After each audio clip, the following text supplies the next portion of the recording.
Hey guys, Sandy here, and welcome to the April episode of Oh So Inspired here on YouTube. It is tax day for all of our US friends.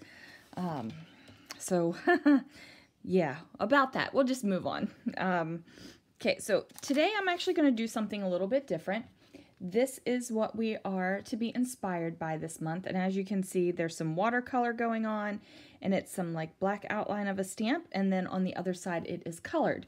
So I thought what I would do was use this technique to do my June title card for my pocket page that I do each month for 2018. Obviously I'm behind because I'm in June 2018, but I'm going to use these Ink Road Bella Floral dies and my Stories by the Month kit from Ali Edwards. So let's see what I can do. Alright, so I'm just quickly going through my cards that I received in my Stories by the Month kit. I'm just trying to figure out if this is the background card that I'm going to use, and it is.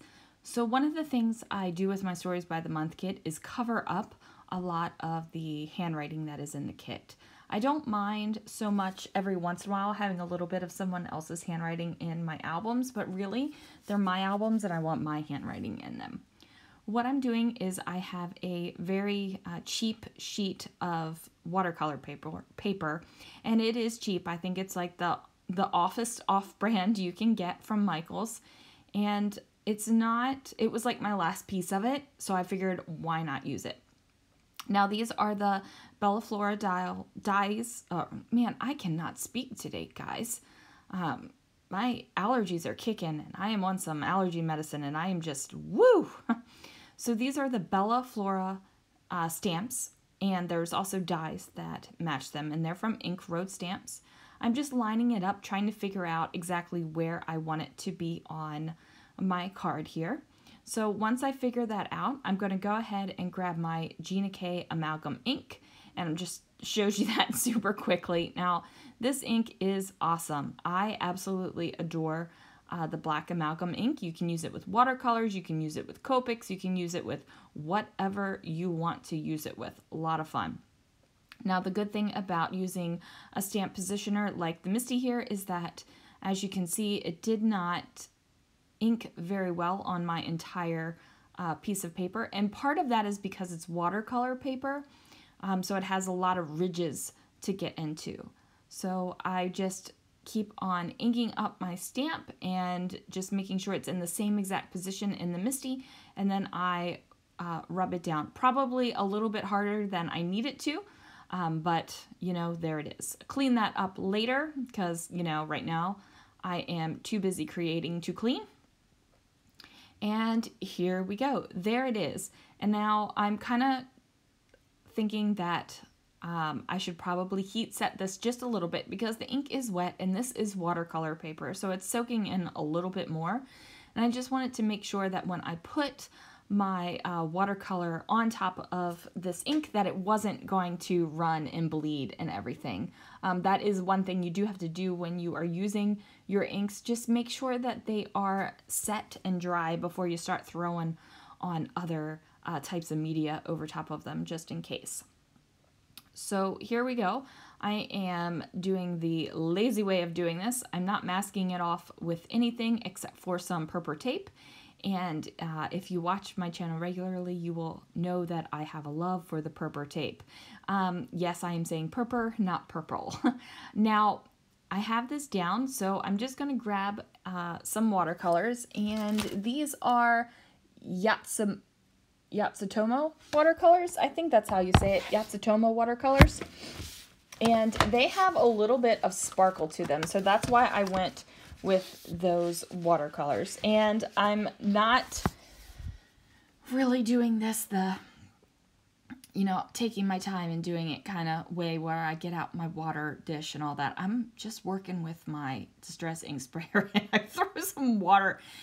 I mean, guys, this is like honesty in its finest. This is how I normally go for it if I'm not filming a video. And this time I decided, you know what? I'm just going to be like, put it out there. Sometimes I'm just too lazy to get up and get a cup full of water, and because, you know, I have to go all the way to the kitchen and it's just not worth it for me sometimes. Now, if I was doing a huge watercolor or lots of coloring here, I definitely would have gotten up and done it, especially if I was using a stencil or something like this. But in my mind, this was a quick, easy project. And that's what I did. And it's totally okay that it's messy. I kind of like the look of kind of like a messy watercolory effect. And I'm totally good with it. And I do blot it off. And as you can see, I took a lot of the color off. And I do mean a lot. And I don't realize how much color is off of it until I pull up that tape. And then I pull it up and I'm like, oh, okay, well, that's a lot of color. Let me dry it and see how like light this color truly is. So I spend a little bit of time with my heat tool just drying it up, making sure that it's basically just dry, which I really didn't need to do because I pulled out those watercolors again. This time I grab a smaller brush and I'm just using the same colors that I did lightly, and I'm just kind of filling them in a little bit. And this is definitely dark, and I'm okay with that because I know I'm going to add some water on top of it and take some off. Now, I put a lot of water on this watercolor paper, and most of the time watercolor paper holds up pretty good with watercolor paper, with watercolor paints and water. But by the time I finish with this, I start pilling it a little bit. And like I said, I'm using the cheap watercolor paper, and that is definitely part of the reason why it does it. As you can see, that is the lazy way to clean my brush. I just squirt water on it into the paper towel here. Now, you can really see the shimmer when I'm putting it on here with the green. I'm not sure if the camera is picking it up too great, but you can totally see it in person. And I'm like, ooh, I like the shimmer. I like this a lot. I'm actually liking the darker colors here, but I'm thinking, you know what, my background needs to be a little bit darker as well. And really, it really didn't. I kind of wish I didn't add on the extra color to the background, because this is what it started to pill on me. This is where I got a lot of watercolor and a lot of water, and it just, So I wish I would have left it with the paler background, and then did my line across like I'm going to show you here in a second. But it is what it is, and it still works for me. I'm still going to use it. It's still going to go in that Stories by the Month pocket page. And what I'll do, just to have some continuity, like I said, guys, allergy medicine and allergies are kicking my rear end right now. For continuity, what I'm going to do is just use the Bellaflora dies throughout the entire layout.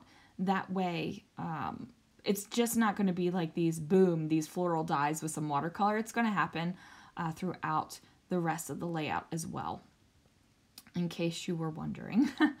So I go ahead, I decide to matte this on a little bit of black, just because I like the look of it. I really like the look of black and white with color. It's one of my favorite looks, and I decided to go with it in this time. So I matted it, and I'm just trimming it a little bit, and now I discover that those little scrap pieces are not going to be long enough for what I want it to do. So I do have to get off to the side and grab a piece of 8.5 by 11 black cardstock. I just go ahead and take my trimmer and just trim a very thin little piece down, and that's how I'm going to make that line over top of the card here.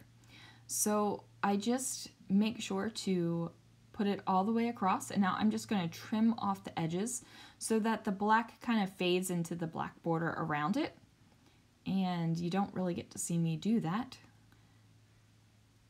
And now we add some more adhesive, and it's going to go on top of the June Stories card.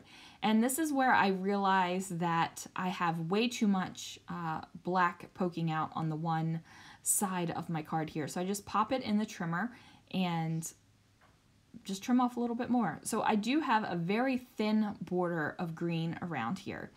And I guess technically I didn't really even need to have that border there, but I decided I wanted it. I wanted the green to kind of bring out the green in the leaves, and also for continuity across the entire spread when I actually do it. Now, at first I was going to have Happy June, and then I really like this Pink Fresh font, but it really blended in. So I'm rifling through my thickers, I'm rifling through the letter stickers, and I'm trying to figure out which ones I want. And then I really wanted these gold thickers, but I realized I had no E's, so that one was a bust, so that one's going back. And then I pick out like a bluey green type that I think would match really well. Ooh, hot pink stickers with glitter. No, no, no, no. That was a quick no.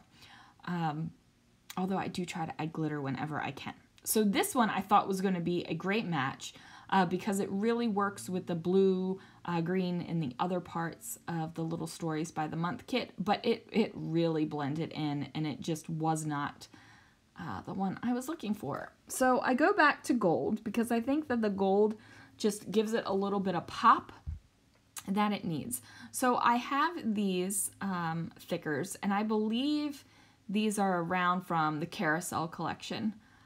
About that time, at least, is when they were released. And I decided not to go into the center of the card, but actually fill in this little white space up here at the top.